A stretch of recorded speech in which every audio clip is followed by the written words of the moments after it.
And for more on this, let's bring in Jim Carafano, national security and foreign policy expert with the Heritage Foundation. So, Jim, what do you think it will take for the military brass, the power in Venezuela, to potentially turn on and abandon Maduro? Well, I think we're already seeing signs that that desertions are happening, and the pace of the desertions has actually picked up over the last week. I think mark today on the calendar, because we may have hit a tipping point. Not whether the regime stays, because Maduro, I think, is a dead duck, but whether they get to exit with their money and go get to live in Switzerland or something, or these guys wind up getting, hung up in the streets by their thumbs.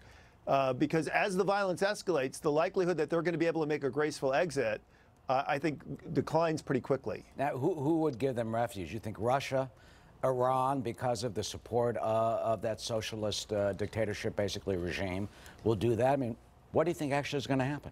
Well, I think there were a lot of options on the table. I mean, the United States, they were widely reported there were secret negotiations with Maduro, that the United States was willing for him and the select elite to leave, take some of their money with them, just go someplace, Cuba, Russia, wherever. And that was the preferred course of action. But here's the problem. The longer Maduro sticks it out, and the more the violence over the humanitarian aid escalates, the more the potential is that the military or the people in Venezuela will take things in their own hands, and they will overthrow this government, and those guys won't get a chance to get out.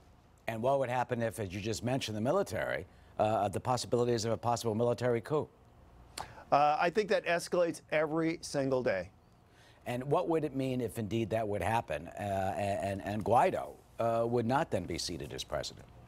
I think in all likelihood, the military would very quickly recognize Guaido as president because there's such broad international support for that.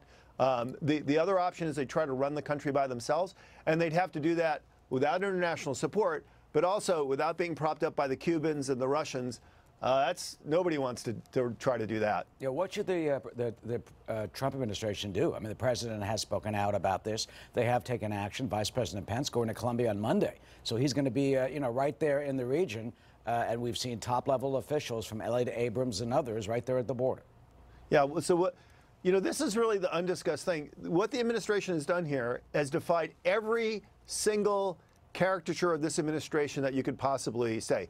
They can't get their act together, that Trump's a puppet of Putin, that Trump loves dictators, that these guys can't muster international support. This has been a textbook case of exactly how the United States can lead and bring people together in their own self-interest to work and get rid of a terrible dictator. This has so far been a case study. And compare that to the last administration, which essentially enabled Maduro to continue in power. I mean, this defies everything the president's critics have said about him. And really, if the United States just keeps doing what it's doing, I think that's exactly the right policy.